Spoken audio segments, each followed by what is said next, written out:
नमस्कार मंडळी, मी मानसी. तुम्हा सगळ्यांचे एका नवीन व्हिडिओमध्ये खूप खूप स्वागत आहे.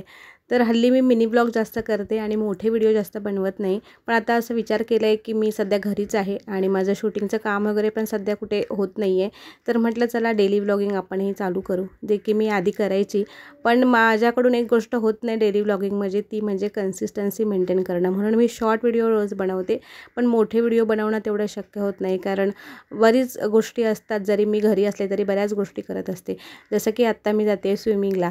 आता तुम्ही म्हणाल या वयात म्हणजे मी म्हातारी नाही आहे, पण थोडं लेट स्विमिंग जॉईन केली आहे. तर माझं स्विमिंग जॉईन करण्याचा काही उद्देश नव्हता, पण माझी मुलगी जाते आणि मी असंच एक तास तिकडे बसून असते टाईमपास करत फोनवर. म्हणून म्हटलं चला आपणही करू आणि मजा येते. आणि जेव्हा मी केली जॉईन स्विमिंगला जायचं ठरवलं, तेव्हा मला एवढा इंटरेस्ट नव्हता. पण जेव्हा आता मी जाते डेली ते करते, तेव्हा मला खूप छान वाटतं आहे. म्हणजे मला स्वतःहून त्या गोष्टीमध्ये इंटरेस्ट निर्माण झाला आहे की अरे हां, केलं पाहिजे, छान वाटतं, बॉडीही छान रिलॅक्स होते स्विमिंगने.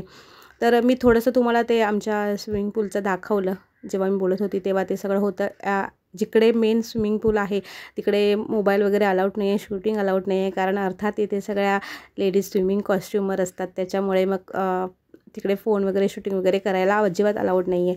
आणि थोडंसं लांब आहे, गाडीवर जायला म्हटलं तरी पण एक 20-25 मिनटं लागतात. त्याच्यामुळे बराचसा वेळ म्हणजे दुपारनंतरचा जो काही वेळ आहे ना, तो माझा त्या स्विमिंगमध्येच जातो, जाण्या येण्यामध्ये जातो. त्याच्यामध्ये रस्ते खराब, खड्डे रस्त्याला. आणि मग स्विमिंगवरून घरी आलं ना संध्याकाळी काही मग आम्ही काहीतरी नाश्ता करतो, कारण मुलगाही ट्यूशनवरून आलेला असतो आणि मी आणि स्वरा येतो, तर आम्हालाही थोडीफार भूक असते.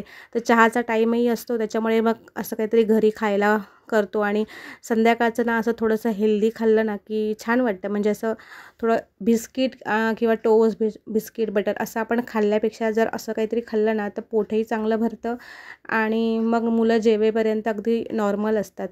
तर नूडल्स बनवले आणि छान असे मस्त आम्ही तिघांनी खाल्ले आणि नंतर मग मी लागली संध्याकाळचं जेवण बनवायच्या तयारीला. तर संध्याकाळी मी घेतला स्वयंपाक बनवायला आणि नंतर मग मुलं गेली त्यांचा अभ्यास करायला. आता मी त्यांच्या अभ्यासात थोडाफार लक्ष देते, कारण त्यांचं ते बऱ्यापैकी ते लोक करतात. मुलगा तर ट्यूशनला जातो आत्ता, त्यामुळे तो त्याचं करतो आणि काही अडलं तर मग मी त्याला मदत करते. किंवा स्वरा पण माझी बऱ्यापैकी आहेत. टचवूड दोन्ही मुलं अभ्यासात हुशार आहेत, त्याच्यामुळे मला तेवढंसं लक्ष द्यावं लागत नाही.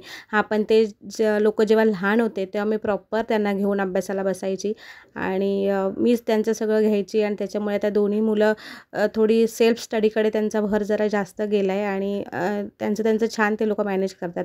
तर इथे बनवते आहे मी मालवणी कुळथाची पिठी. तर हे सगळं ना पिठीचं वेगळं पीठ साईडच्या टोपात असं मिक्स करून घ्यायचं आणि कांदा, मिरची, कढीपत्ता हे सगळं फोडणी त्याची करायची आणि छान वरून फोडणीला द्यायचं.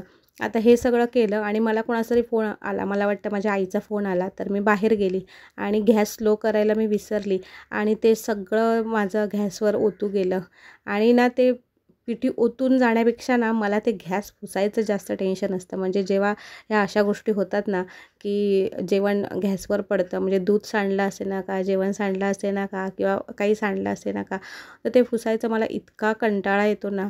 आता हे सगळं मी त्याच्यामध्ये टाकलं आहे, म्हणजे प्रॉपर सगळं तयार केलं आहे. कोथिंबीर, मीठ, फक्त ओलं खोबरं मला वरून टाकायचं होतं. आणि अचानक फोन आला तर म्हटलं चला मी जरा 2 मिनटं फोनवर बोलून येते, तोपर्यंत शिजेल. तर हे बघा केवढा पसारा झाला आहे हा. आता हे साफ करायचं माझ्या डोक्याला एवढं टेन्शन येतं ना, पण काय करणार, आपल्यालाच करावं लागतं. त्यानंतर मग जेवण केलं, सगळी भांडी वगैरे प्रॉपर घासली, बेसिन घासलं आणि आजचं काम डन झालं. तर मग हा व्हिडिओ मी इथेच एंड करते. उद्या परत एकदा भेटेन अशाच एका नवीन आणि छानशा व्हिडिओसह. व्हिडिओ आवडला तर नक्कीच लाईक करा. बाय, काळजी घ्या.